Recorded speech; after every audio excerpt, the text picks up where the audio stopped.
And here it is. Yes, we are doing it again. Roll up, ladies and gentlemen. One man went to mow. Yes, we are doing it again. Yes, here it is. Here I am. Hope you're there. The session has commenced and your company is required. That thing that we do around about this time is being done exactly at this time. So if you are available right about now, avail yourself then of the session. Spend however long the session lasts and surrender yourself to the space. You know what we do, you know why we do it, and you know when we do it. We're doing it right now. One man went to mow, the eagle has landed. Another Savior, holy, holy, holy, holy, Adimegojuku. Another Savior, holy, holy, holy, holy, Adimegojuku. Well, this is Mobien. This is dedicated to the gallant heroes of the Nigerian Biafra War and IPO families all over the world. I remember the Nigerian Biafran War, in the thickness of the Biafra genocide. Hey, one man revived the vanishing hope to life. Let the great Biafran army to fight, and they were singing out, holy, holy, holy, holy, is another Savior. They were singing out, holy, holy, holy, holy, is another Savior. Holy, holy, holy, holy,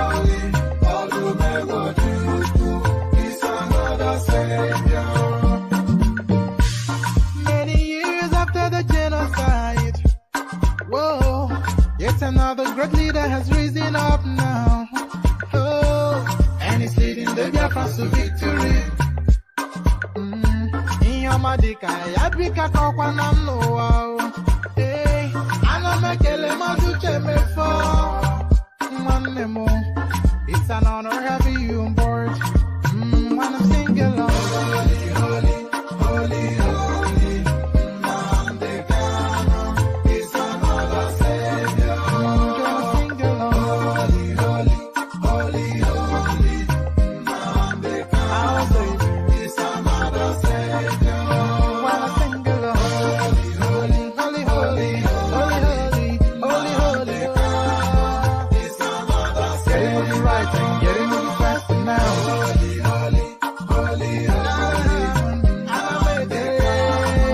is another Savior. Holy, holy, get him moving right, faster, never freedom. Is another Savior. Never freedom. Holy, holy, holy, holy, Namdekano is another Savior. Another Savior, holy, holy, holy, holy, Adimegojuku. Another Savior, holy, holy, holy, holy, Adimegojuku. Well, this is Mobien. This is dedicated to the gallant heroes of the Nigerian Biafra War and IPO families all over the world. I remember the Nigerian Biafran War, in the thickness of the Biafra genocide. Hey, one man revived the vanishing hope to life. Let the great Biafran army to fight, and they were singing out, holy, holy, holy, holy, is another Savior. They were singing out, holy, holy, holy, holy, is another Savior. Holy, holy, holy, holy, is another Savior. Many years after the genocide, whoa, yet another great leader has risen up now. Oh, and he's leading the Biafrans to victory. Inyamadika yabika kwa namno wao. Hey, anamekele mazuche mefo. And there it is right there, the Holy, Holy Song from the East. The Holy, Holy Song from the East. The Voices of Defiance from the Igbo people. Voices of Defiance from the Igbo people. So, Holy, Holy, as guys, I bring you this. Nigeria's Chief of Defense Staff, Irabo, laments increased cases of soldiers working with Boko Haram bandits, others. So this is a shocking news, but this is not surprising news, and this is not even news, because we have been hearing this narrative pretty much since the days of Goodluck Jonathan, that there are Boko Haram sympathizers embedded at every strata of governance, all the way through to the foot soldiers within the Nigerian security structure. So the Chief of Defense Staff only really echoes what Goodluck Jonathan had been telling us since 2014. Nigeria's Chief of Defense Staff, Irabo, laments increased cases of soldiers working with Boko Haram, bandit, others. So quite what new inflection they are putting on that old story, we'll find out in the shortest possible time. Why Yorubas? Why Yoruba is most successful tribe in Nigeria? It's not me saying this. It is not Professor Banjat Kintoye saying this. It is not Sunday Igboho saying this. It is Reno Omokri saying this. So now there's a lot of arguments for and against. And of course, being a Yoruba person, most Yoruba people will be sympathetic to that headline and say, of course. But what is it predicating this now outlandish assertion on? Why Yoruba is most successful tribe in Nigeria? A headline attributed to Reno Omokri. So what's led Reno to that thought? We'll find out just shortly. Hold on. Hold on. I just have to do something quickly before I bring you the next headline. Let me see. Have I got that? No. Yes. Oh, all right. So, because I'm intending to share a screen with you shortly. So from the Yorubas being the most successful to this, Saraki is arrogant, corrupt, won't pay workers' salary if elected Nigerian president. A U.S. professor, Perogi, so not at all a U.S. professor, is just a Fulani guy that lives in the U.S. Whether it's a teacher there or not, it's still a Fulani guy speaking. But he seems to have the knives out for pretty much most of the presidential candidates. Well, who is he going to birth on is the question. We saw when he slashed Yemi Oshibajo to pieces. Now he's going after Saraki. But what does he have to say about him? Saraki is arrogant, corrupt, won't pay workers' salaries if elected Nigerian president, U.S. professor Perogi. So now the headline that I was prepping up for you is this one. So this now next headline, I want to share you a screen. A lot of you, I'm hoping, would have heard of a person called Bisi Ajala, and if you have not heard of Bisi Ajala, here he is on your screen. A lot of you that are especially into high life music, you'd have heard Obe sing copiously. Ajala travel all over the world. So this is a Nigerian guy in the a Yoruba person, of course, Olabisi Ajala, in the early 50s, not even the 60s, in the early 50s, when most Nigerian tribes were still in loincloths and marrying their sisters, he was traveling around the world on a motorcycle. So there he is then on one of his journeys. I'm sure you can see him on your screen. So there is Bisi Ajala right there on one of his many journeys, to the point that Ebenezer Obey sang a song about him, Ajala travel all over the world. So I'm sure you've heard that song, quite a hit song back in those days. So Ajala travel all over the world. That's only a precursor to the latest incarnation. I heard voices. Nigerian man riding bike from UK to Lagos narrates what he faced in Sahara Desert. So here is the latest incursion. Now, let me share this screen as well, and I'll play you a clip of the guy about his journey. This is, of course, a Yoruba person doing this now because that spirit of adventure. So here he is, the chap, riding his motorbike from from London to Lagos and describing and accounting what he encounters along the journey. I heard voices. Nigerian man riding bike from UK to Lagos narrates what he faced in Sahara Desert. So quite what he faced, hopefully I will find out shortly. So there he is right there, that headline, and I have a little clip of him as he sets about his journey. So from that to the next, 2023, Oshibanjo behaving like a desperate Yahoo boy. The Jaje Jojo, of course, you can already tell from the language that is his manner of speaking. 2023, Oshibanjo behaving like a desperate Yahoo boy. A headline attributed to Deji Adeyanju. So we may stop there, or we may sweep up the rest of these headlines because I'm suspecting that we'll now have too many of them.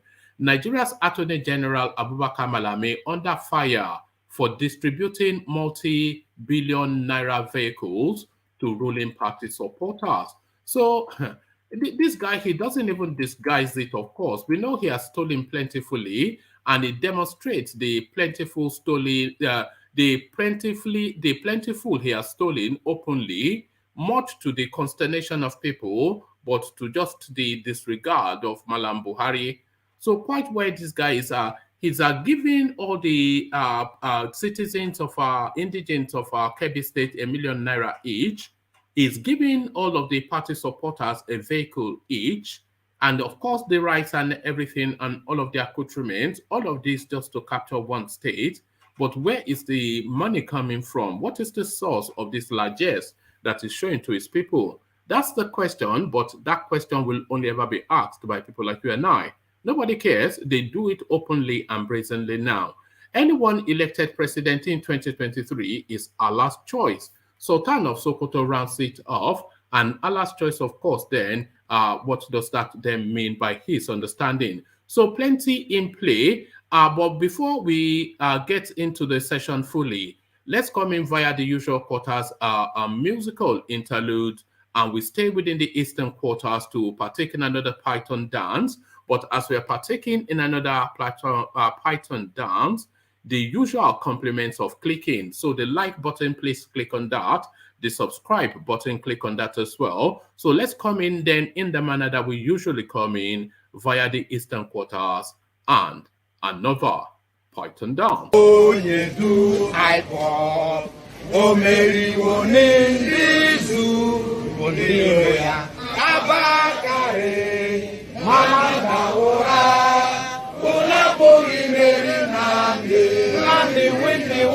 Python dance 1, Python dance 2, now Python dance 3.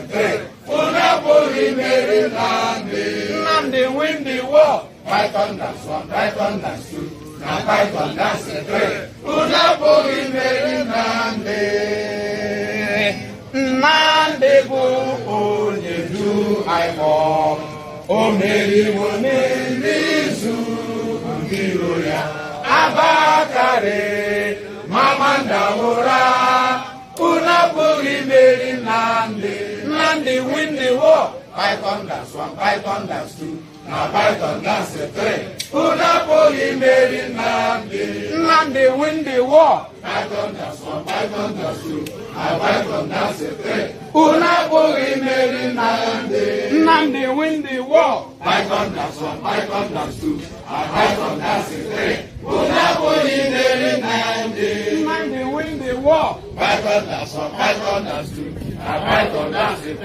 Unapoli Mary Nandi win the war. Python dance 1, Python dance 2, now Python dance 3. Unapoli Mary Nandi. And there it is right there, the voices of defiance from the east. Nnamdi wins the war, they insist. Nnamdi wins the war. As guys, I bring you this. Nigeria's Chief of Defense Staff, Irabo, laments increased cases of soldiers working with Boko Haram bandits.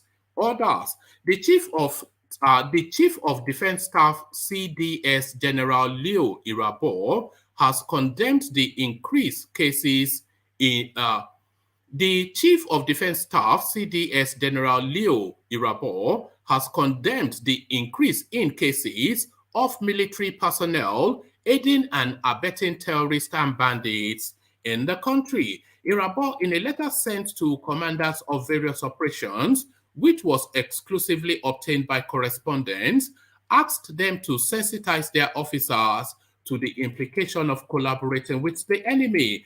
Recent happenings in various TOOS revealed an increase in cases of aiding and abetting by personnel. This development was revealed in different reports of arrest of military personnel within a short period of time. The letter signed on behalf of the CDS by one CE Oji reads, it would be recalled that a soldier was arrested by a covert intelligence team for conniving with a confirmed terrorist informant known as Babagana Kuru in Bama local government area of Borno. The arrest of these personnel are indicative of inside action that has continued to aid the adversary pertinently with immediate and potential impact on operation. Recently, Lance Corporal Abdullahi Jubrin, an instructor with the Nigerian Army Battalion in Giadam, Yobe State, committed suicide. He took his life after he was arrested for allegedly conniving with Boko Haram insurgents who attacked Yobe communities recently. Jibrin, who disappeared from his duty post, was said to have been cited amongst the Boko Haram terrorists who had earlier attacked Giadam town. Military sources said the soldier was tracked by an army intelligence unit and was found in Gashau, some hundreds of kilometers from his duty post. In March, two Nigerian soldiers, Sergeant Alhaji Olochi and CPL Nano Daniel, attached to Operation Yaki security outfit in Kaduna State, were arrested for alleged kidnapping. Also arrested was another soldier attached to Headquarters Division 1 of the Nigerian Army, PTE Danladi Hadawu, along with two vigilantes identified as Mustafa and Ibrahim. They were accused of abducting a resident of Dorayi village in Zaria local government area of the state, Alhaji Lawal Ahmed, on March the 3rd, 2022. The suspects were arrested whilst attempting to collect ransom around Dambi Dutse Road in Zaria. So the collaboration, so it's just business now, really. It's not even sympathy with the insurgents and whatever ideology they purport to underpin them. It's just a money thing. They have guns, they know the criminals, the victims are available, and they partake. So this is now, the system is so rotten, it's almost incurable. But we see how the future pans out for Nigeria. Why Yoruba is most successful tribe in Nigeria? Reno Omokri with the controversial assertion. Reno Omokri, former media aide to Nigerian ex-president Goodluck Jonathan, has claimed that the Yorubas are the most successful tribe in the country. Omokri made the claims in a post on his verified Facebook page on Monday, said the fortunes of Yoruba people are tied to their rich culture, particularly the respect and honor they display to their parents. According to him, many Yoruba billionaires such as the business guru Femi Otedola always prostrate when they greet their parents, unlike other tribes in Nigeria and other parts of the African continent. He said, the reason why the Yorubas are the most successful ethnic group in Nigeria and perhaps in Africa can be traced to their respect and honor for their parents. I have never seen a race that respects parents like the Yorubas. You can't marginalize people who maximize their parents. A billionaire Yoruba man like Femi Otedola will see his father and prostrate for him. When a people honor their parents that much, there is no way God will not exalt them individually and as a race. If you are looking for the secret of their success, look no further. So that is the attribution that he is making, that is because the Yorubas, of course, we have We have a history. We've been civilized for a long time. That's just the thing of it. And we're a family-oriented, patriarchal society with deference to seniority. That's just the thing. It's an Omoluabe thing. Saraki is arrogant, corrupt, won't pay workers' salaries if elected Nigerian president. U.S. Professor Parogi, United States-based Nigerian social critic Professor Farouk Parogi says former Senate President Bukola Saraki won't pay Nigerian workers if elected as president. In a lengthy article via his social media page on Sunday, Parogi, a professor of journalism and emerging media in Kennesaw State University in Georgia, accused the former Senate president of being arrogant, corrupt, unfeeling, wreck, who, as a governor and later governor general, hardly paid workers' salaries. Saraki was governor of... Sorry, let me take a sip of water. I'm starting to feel parched somewhat. Okay, so let's see if it flow better now. Saraki was governor of Kwara State from 2007 to 2011. According to Perogi, the only thing the PDP presidential aspirant is good at is paying people to propagandize for him. He said, Bukola Saraki is one of the strongest contenders for the PDP presidential nomination. On paper, his identity, antagonism, either his capacity to be simultaneously a northerner and a southerner. On paper, his identity agnosticism. Yes, it's an agnosticism. So on paper, his identity agnosticism, i.e., his capacity to simultaneously be a northerner and a southerner, is a great selling point. But he is, in reality, the most treacherous reprobate the party would have the misfortune to present. As a Kwaran, I feel a moral obligation to warn the nation about what kind of a person Saraki is outside his cunningly packaged media image. Saraki is an arrogant, corrupt, unfeeling wreck who, as a governor and later a governor general, hardly paid workers' salaries, but who expended enormous resources to unleash sponsored media fury on workers who dared to tell the world that they were owed salaries.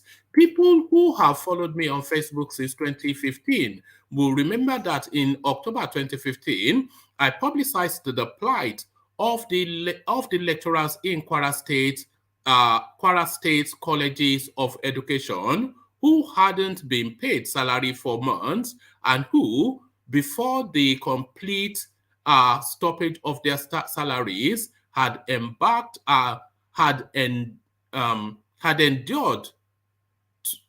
making do with only 70% of their salaries for several months. I followed up with the status update with a full-length column in the Daily Trust, and on it goes. So it's a lengthy one, so I'm going to abandon it here. But essentially, he's telling us that Saraki is arrogant and he doesn't pay salaries and is a wreck of a human being, a wretch of a human being. So let me move you quickly onto this. This is really where I wanted to take you to. So I'll bring you here now. So I bring you here now, and I want to play you a video clip before I go to the headline. So this, of course, the headline of this now world traveler Yoruba man. 80 kilometers away from here. So today is a relatively short ride. As you can see from my bike, I'm all packed up, ready to go, ready to hit the roads and to take the drive down. And thank God today is a very beautiful day. The sky is clear. It doesn't feel too cold, but I'm all dressed up. You can feel my thermal underwear, and also I have 3 layers of clothes underneath.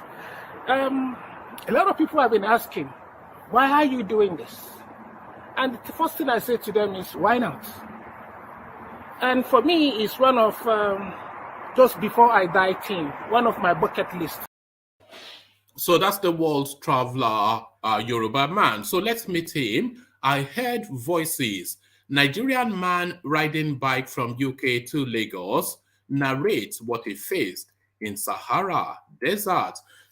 Nigerian man Kunle Adeyanju, who has been on a mission to ride from London to Lagos for more than 10 days, went from I won't attempt the name to I won't attempt the name, covering more than 1,000 kilometers. In a post on Monday, May the 2nd, the relentless rider said the ride would be his longest since he started out on the journey. Kunde revealed that he got to his present destination 2 days ahead of time. He went ahead to say that before going to bed the previous night, he read a book that spoke about the limitations people place on themselves. After the reading, Kunle dumped his usual routine of setting out by 9 a.m. and instead set out early at 6 a.m. The man tested his limit all through the journey. He said it took him almost 2 hours to cross the Mauritanian border. He said he traveled through the Sahara Desert all through.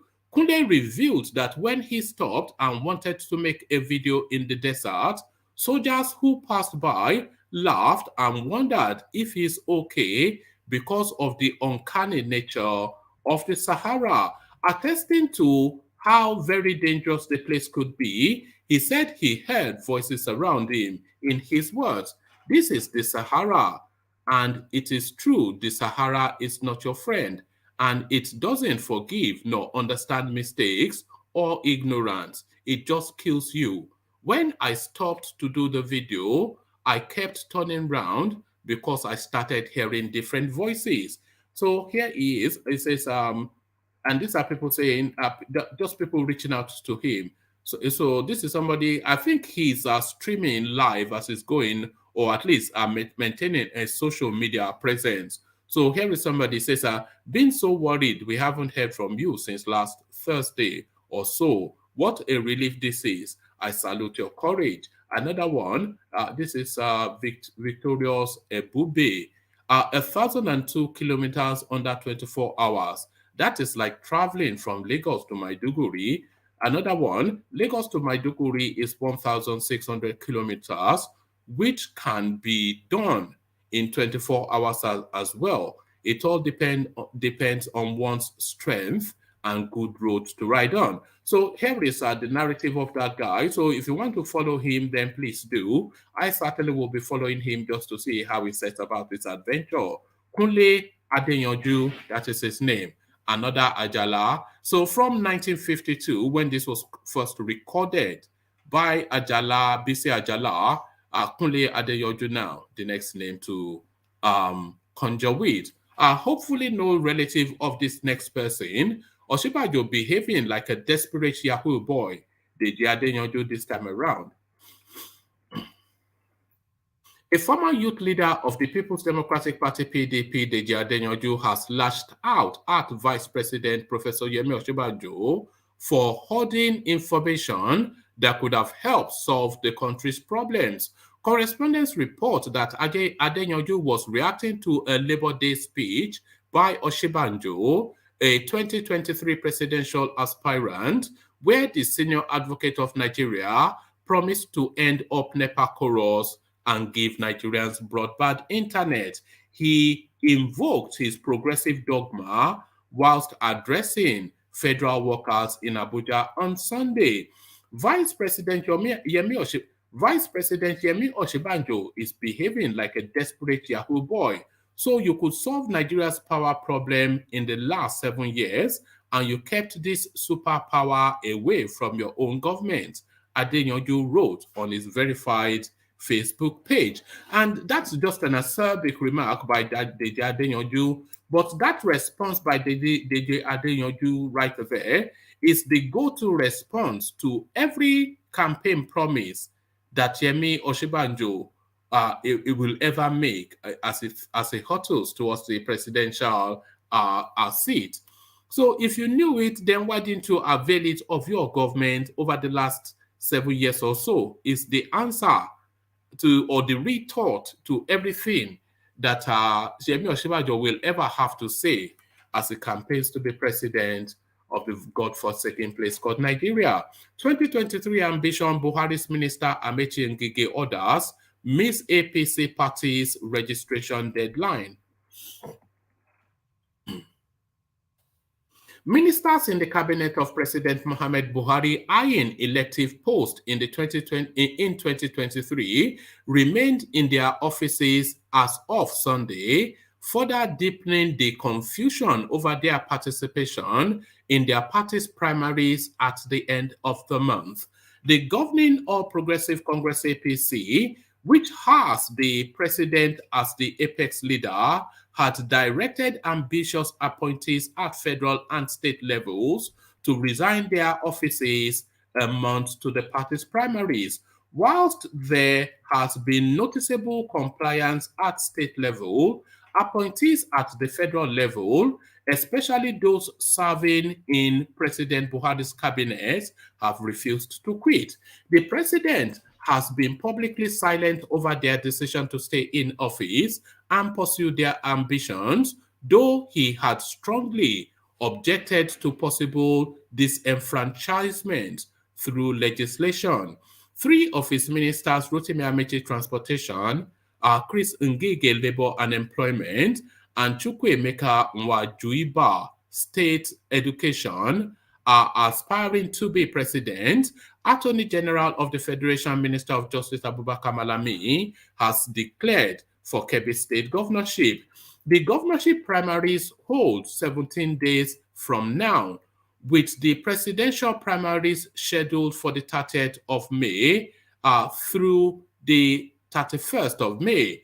The party's guidelines, which compelled resignation a month before, has been observed in the breach by the ministers by their refusal to step down at the weekend. Nwajuiba, however, dismissed the concern, saying the resignation of a minister or anybody who is in office is guided by the Constitution to contest the elections. My position is that the law of the country rests on the ground norm called the Constitution. If you do not like the Constitution, you work to amend it. There is no subrogation of power that is required for you to include into law what is not deemed as included in that law.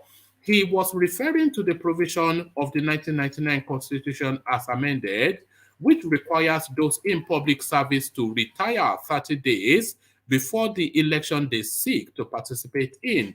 Their refusal to step down has also contravened the contentious Section 34(12) of the Electoral Act, which also demands resignation before participating in primaries. Whilst it appears the ministers have their last hopes,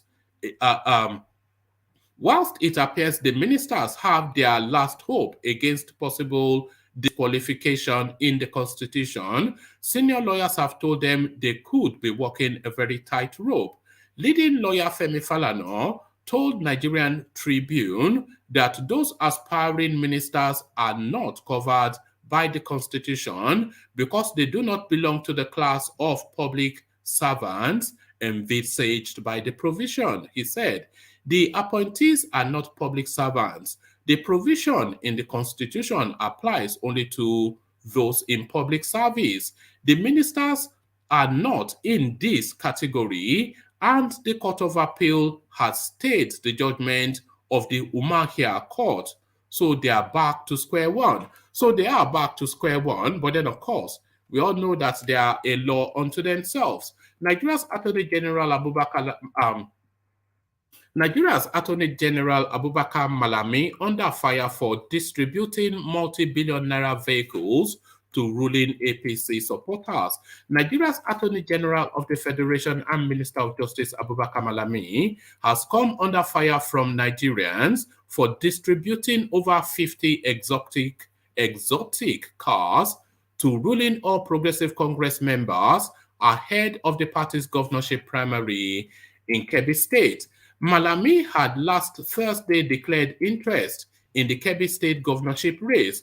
On Saturday, the chief law officer of the country gave out 30 Mercedes-Benz GLK, 20 Toyota Prado, and other exotic vehicles to party executives and delegates. However, the distribution has triggered negative reactions, with many wondering where Malami got billions of naira to purchase the vehicles. Some of them lambasted President Buhari, who rose to power in 2015 on the back of a promise to crush corruption, especially in the some of them lambasted President Muhammad Buhari, who rose to power in 2015 on the back of a promise to crush corruption, especially in the government circle, for endorsing all the atrocities of one of his most trusted lieutenants. In a sane country, all these political jobbers ought to be in a money laundering suspect list. APC government have manifested their looting prowess in this coming election, a Facebook user wrote. Another person comments, who is fooling who? A political appointee sharing these types of cars to buying votes, and EFCC is watching them only for them to go after poor children who are doing Yahoo to assist themselves because their parents cannot afford the expensive private schools. Another commentator, how much was Malami's salary and allowances as Attorney General of the Federation for the last 7 years? How can he honestly afford to buy luxury cars if he's not corrupt? And his nephew is the boss at EFCC.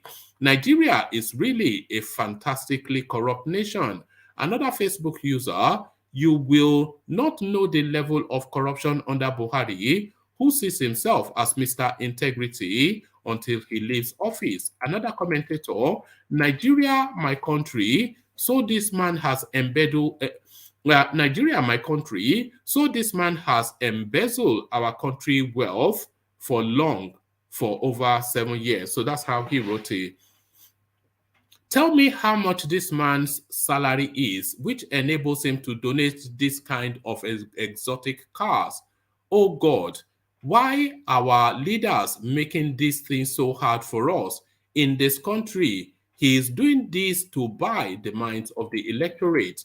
No wonder he said delete laws from the newly so this is how this person wrote it, by the way. So no wonder he said delete laws from the newly Electoral Act. A lawyer that doesn't know law, instead of amendment, you said delete. How many of these appointees that resigned from office before aspiring for elective positions? All these criminals that are from Buhari's cabal. Another person, he is fighting corruption with Mr. President. When he became minister, what was he doing? Now in 7 years, he's distributing SLK and Toyota, and you are fighting corruption. No problem, continue. Where did he get all this money he's lavishing? The fight against corruption should start from the high office of power.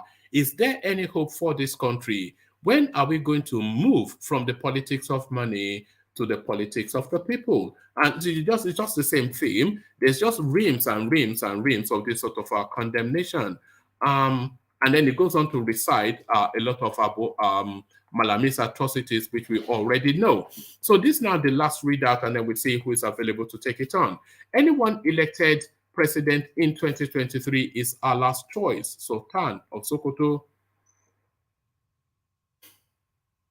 Saud Abubakar III, the Sultan of Sokoto and President General, Nigeria Supreme Council for Islamic Affairs, has asked Nigerians to accept the winner of the presidential election in 2023 as our last choice. Mr. Abubakar, who said this in his Eid al-Fitr Salah message to Nigerians in Sokoto, urged politicians to allow peace to reign in the country. We are fully aware that the general election in Nigeria is fast approaching, said the Sultan. Therefore, we urge Nigerians to live peacefully with one another and ensure the belief that whoever emerged after the election period is not only our choice, but the choice of the Almighty Allah. He said politicians in the country should play the game of politics with faith, love one another, and ensure none of their supporters was involved in breaching peace and unity. Our scholars have preached a lot during the period of Ramadan. As such, we should continue to hold on to what was learned during the period, added Mr. Abubakar. This is a great opportunity for all of us to ensure the best living conditions and to live peacefully with one another. Mr. Abubakar further commended the SOKOTO government and other wealthy individuals for supporting the needy throughout Ramadan. So there it is right there. That is what the lead Malam has to say. Okay, so Ete, I see you. So I think we've only got you, Ete. So let's rattle through it then. See, are you there, Ete? All right, we don't appear to have Ete. So we don't appear to have Ete. So that has been the session then. In some instances, we do get this when nobody is available to take on the talking points, and obviously I've done the reading out. Nobody here to take it up. So I'll leave it there. Carry the conversation on with you in the comment section. But here I say peace.